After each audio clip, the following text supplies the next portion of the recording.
Welcome back to the Silver Screen Fiends podcast. I'm your host, Sam. I'm coming at you with another edition of Silver Screen Shorts. I apologize in advance because I'm about to reluctantly discuss Leprechaun 4 in space. Yes, the critically revered Leprechaun 4. When I was doing research for my Ghoulathon watch list, I knew I had to fill the gaps with something. And man, when I came across this title, score right on the fucking list. So I'm going to just start all of this by saying I kind of liked it. It's not a good movie, but I kind of liked it. Can't even trip. So the Leprechaun series, for those that don't know, is a series of movies that star this leprechaun named Lubdam. I'm pretty sure he's the same leprechaun in all the movies. And he's played by Warwick Davis, who actually has quite a filmography under his belt.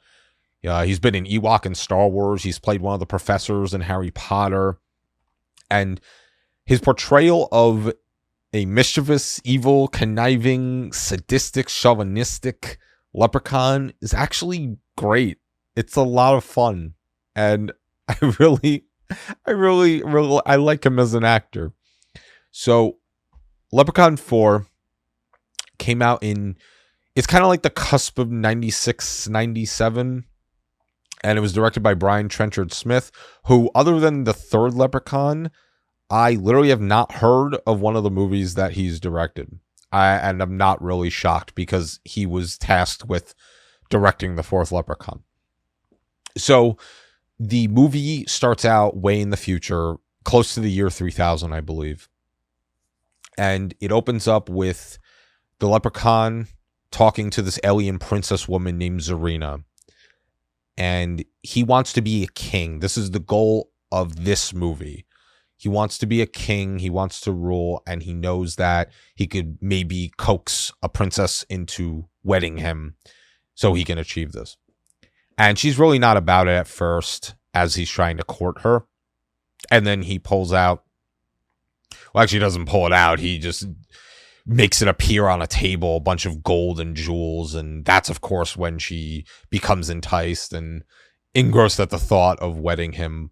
And they make a deal that they're going to get married. But they both plan on killing each other on their wedding night, which I think is great because it's not really a subplot that's drilled into your head throughout the movie, but it is something to make note of because they have pretty funny interactions throughout the movie. Like she'll make a comment and he'll be like, well, you're ugly anyway, and you got a blemish right here, and he'll touch her face, and then she'll like break out into pimples and shit, and and so their banter is pretty great. So what ends up happening is there's this group of space marines who end up here, and they're basically tasked with killing this leprechaun because he's interfering with a mining operation.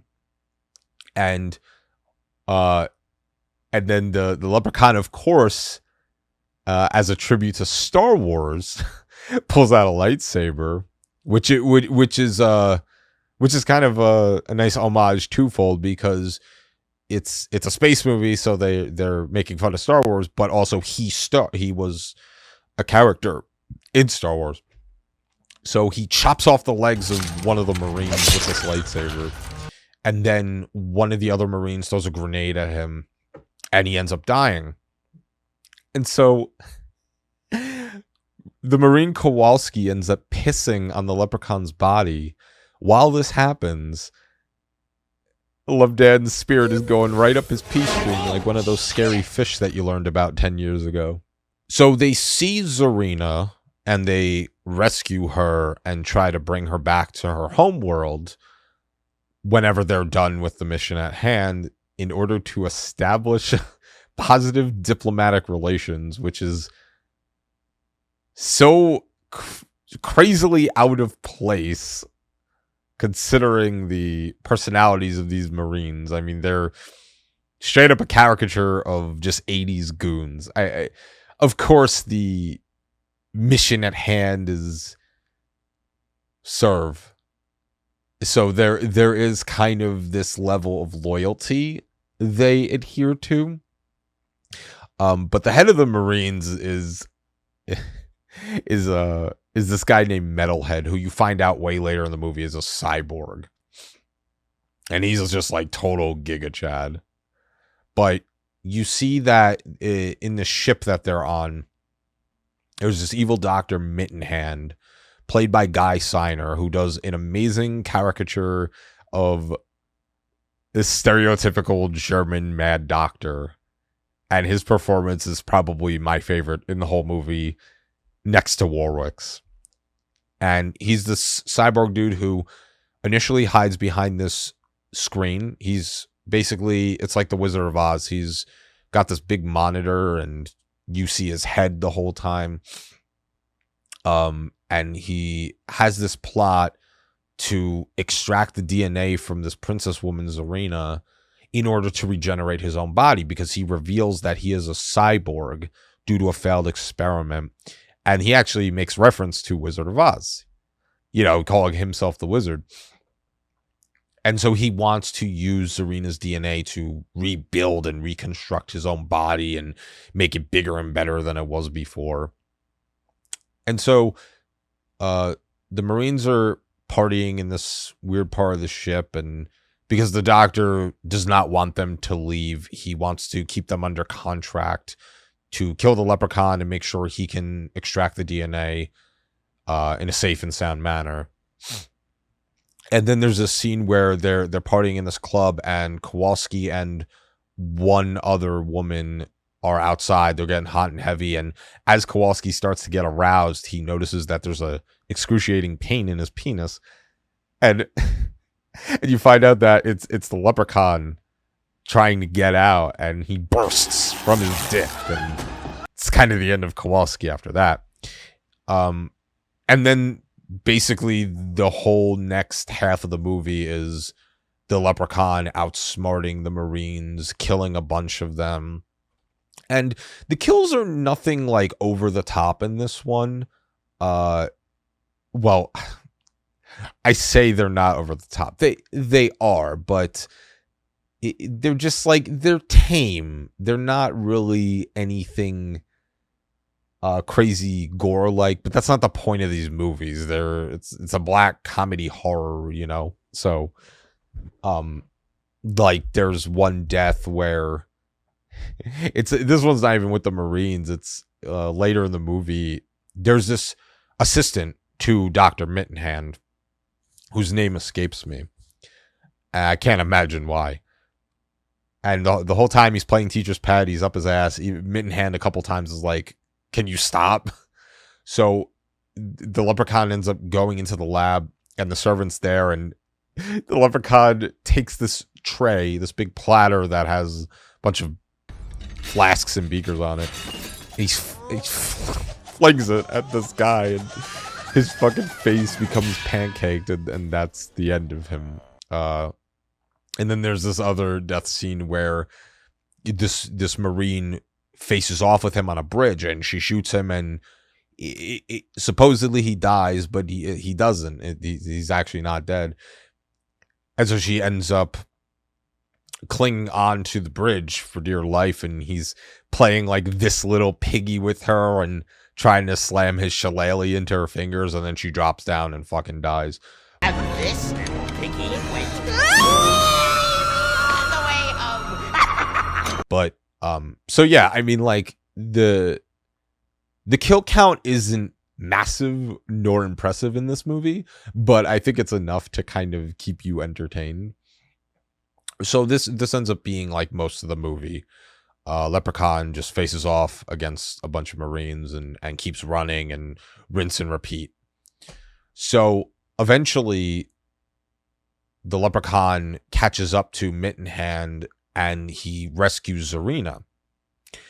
And the Leprechaun decides to take the DNA from Zarina and put it in a blender alongside a tarantula and a scorpion and inject this concoction into Mittenhand's head, which I thought at first was just going to be him dying, right? Like, you just take this lethal dose of whatever the fuck he just blended up, and that's it.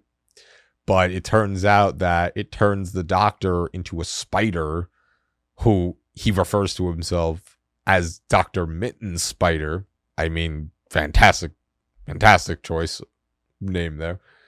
And before he turns full spider, he initiates a self-destruct sequence on the ship. And this is where things get very, very ridiculous. I know, of course they were not before, right? But so there's this subplot. They try to like shoehorn this subplot of romance between two of the Marines. Well, one is a Marine, Books, and the other is the ship's bio officer, Tina. And they try to like force this romance plot in there, which is like so stupid. But what ends up happening is, after a bunch of them are dead and the self-destruct sequence starts going off, Styx, one of the other Marines, goes into the helm of the ship, and he's trying to stop the sequence, and he realizes that there's a password prompt, but before he can even start doing anything, Styx ends up getting caught in a giant web by the spider. And the design on Mitten's spider is just top notch. Love it. So meanwhile, while the self-destruct sequence is going on, there's this face off with the Leprechaun and the other officers. And and when they're in the cargo bay, I believe it was Tina accidentally shoots him with an experimental growth ray that Mittenhand had. I guess they thought it was a gun or whatever, and the Leprechaun grows huge in the stature, and you could actually see him right there in the blurred background. And of course it's like, well, he was already a threat, conjuring up random shit with his thoughts in his fingers and shooting out fire and killing everyone, and now he's fucking giant during a self-destruct sequence. I mean, what do you do with that now? So now that this happens, they're trying to figure out like how the hell they're gonna beat him, and eventually Books ends up opening up the airlock of the cargo bay, and the Leprechaun ends up just shooting out and eventually exploding. And meanwhile, Tina escapes the bridge and sees that Styx is stuck, and she takes this liquid nitrogen gun and ends up freezing Mitten Spider and ultimately shattering him, and also freeing Styx at the same time. And after this, Books eventually meets up with Tina and Styx, and it's like 30 seconds until the ship's gonna blow up, and they're trying to guess the password, and in typical cheesy fashion, they get to the last second where they discover that it's Wizard, because the doctor previously had referred to himself as the Wizard from Wizard of Oz. And so that shuts off the self-destruct sequence. And then, of course, Books and Tina kiss. Because why not? And Styx looks out the window and sees the Leprechaun giving the fuck you finger. And then that's the end of the movie.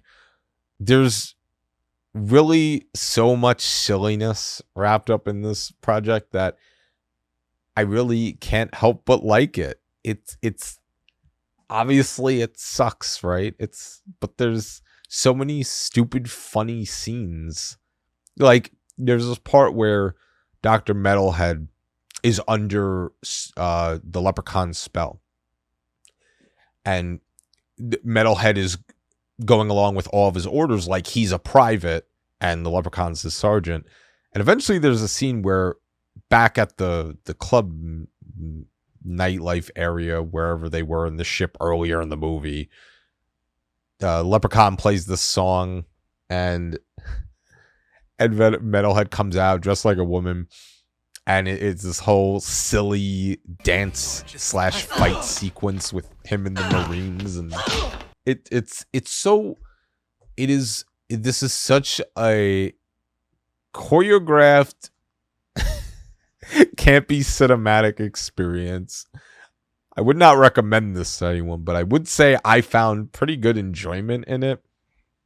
And it makes me want to watch the rest of the series because I know for sure there's no continuity. And that's the reason I wanted to just jump to this one. Because it's like, yeah, I want to see this fucking leprechaun in space, and I want to see him conjure up handcuffs out of nowhere and trap Marines against grates and tubes and shoot fire out of his fingertips and talk back to this alien princess. It really is a phenomenon. That's all I'll say. And I'm not really sure why I recorded this video. There really was no point to this. It's stupid. It exists in a blip of time of shitty film, and I'm glad I got to experience it though. But I'm just gonna call it here. This has been Sam with the Silver Screen Fiends podcast. Silver Screen shirts, whatever. Happy Halloween. I'm fucking out of here.